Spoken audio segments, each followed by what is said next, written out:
ಸನ್ಮಾನಿಸಿ ಇವತ್ತು ನಮ್ಮ ಮುಳಬಾಗಿಲು ತಾಲೂಕಿಗೆ ಒಂದು ಆಘಾತ ಆಗಿರ್ತಕ್ಕಂಥ ಒಂದು ಘಟನೆ ಅಂತ ಹೇಳ್ಬೋದು. ರಾಜಕೀಯ ಪಕ್ಷ ಯಾವುದೇ ಆಗಿದ್ರೂ ಕೂಡ ವ್ಯಕ್ತಿ ನಮಗೆ ತುಂಬ ಇಂಪಾರ್ಟೆಂಟ್ ಆಗಿರ್ತಾರೆ. ಬೆಳಗ್ಗೆ ಒಂದು ವಿಷಯ ಗೊತ್ತಾಗಿ ನಾನೇ ಸರ್ವಜ್ಞಗೌಡರು ಫೋನ್ ಮಾಡಿದಾಗ ತುಂಬ ನೋವಾಯಿತು. ನಿನ್ನೆ ತಾನೇ ನಾನು ಮಾತಾಡ್ಸ್ಕೊಂಡು ಹೋಗಿದ್ದೆ. ಕಾವ್ಯ ಗ್ರ್ಯಾಂಡಲ್ಲಿ ರಾಮಲಿಂಗಾರೆಡ್ಡಿ ಮತ್ತು ಇವರು ನೀಲಕಂಠ ಕಾಫಿ ಕುಡಿತಾಯಿದ್ರು. ನೆನ್ನೆ ವಿಶ್ ಮಾಡ್ಕೊಂಡು ಹೋದೆ. ಬೆಳಗ್ಗೆ ಗೊತ್ತಾಗಿ ಇವರು ಇಲ್ಲಿಂದಾಗ ಒಂಥರ ಶಾಕ್ ಆಯಿತು. ಸೊ ಭಗವಂತ ಭವಿಷ್ಯ ನಾನು ಒಂದೇ ಮಾತು ಕೇಳೋದು, ಇಡೀ ಕುಟುಂಬಕ್ಕೆ ಒಂದು ದುಃಖ ತಡ್ಕೊಳ್ತಕ್ಕಂಥ ಶಕ್ತಿ ಕೊಡಲಿ. ಬಹುಶಃ ಕಾಂಗ್ರೆಸ್ ಪಕ್ಷಕ್ಕೆ ಒಂದು ದೊಡ್ಡ ಆಘಾತ ಅಂತ ಹೇಳ್ಬೋದು. ಅವರ ಒಂದು ಹೋರಾಟ, ಅವರ ಒಂದು ಪ್ಲ್ಯಾನು ನಮಗೆಲ್ಲ ಒಂದು ಉತ್ತೇಜನ ಕೊಡ್ತಾಯಿತ್ತು. ನಾನು ಕೂಡ ಸಾಕಷ್ಟು ಮೀಡಿಯಾದಲ್ಲಿ ಕೂಡ ಕೇಳಿದ್ದೆ, ಅವರ ಮಾರ್ಗದರ್ಶನ ಕೂಡ ತಗೋತೀನಿ ಕೂಡ ಹೇಳಿದ್ದೆ. ಸಾಕಷ್ಟು ಬಾರಿ ಹೇಳಿದರು, ನಿದ್ದೆ ದಾಟಿಲಿ ವರ್ಕ್ ಮಾಡ್ತಾಯಿದ್ದೀರಿ, ಒಳ್ಳೆಯದಾಗಲಿ ಅಂತ ಕೂಡ ಹೇಳಿದರು. ಇವತ್ತು ಅವರಿಲ್ಲ ಅನ್ನೋ ಕಾರಣಕ್ಕೂ ಅಷ್ಟು ನಮ್ಮ ತಾಲೂಕು ತುಂಬ ದುಃಖದಲ್ಲಿದೆ.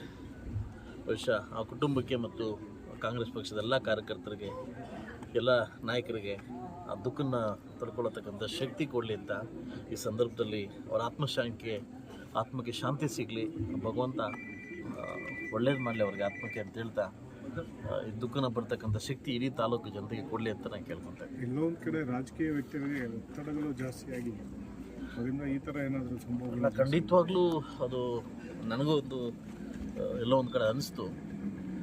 ಲಾಸ್ಟ್ 15 days ಬ್ಯಾಕ್ ಸಿಗ್ದಾಗ ಕೂಡ ಯಾಕಣ್ಣ ವೀಕ್ ಆಗ್ತೀನಿ ಅಂತ ಕೇಳಿದೆ.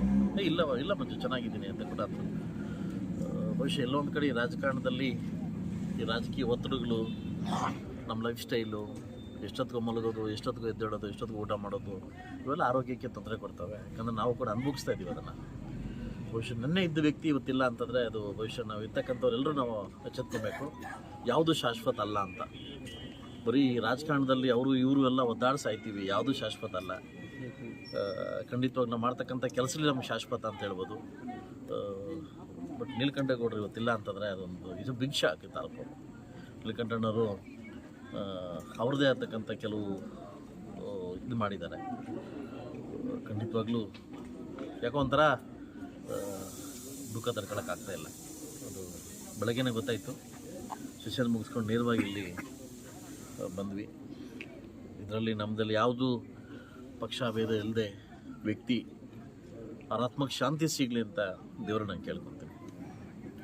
ದ್ವೇಷ ರಾಜಕಾರಣ ಬೇಡ ಅಂತ ಯಾವುದೇ ಕಾರಣಕ್ಕೂ ದ್ವೇಷ ರಾಜಕಾರಣ ಬೇಡ.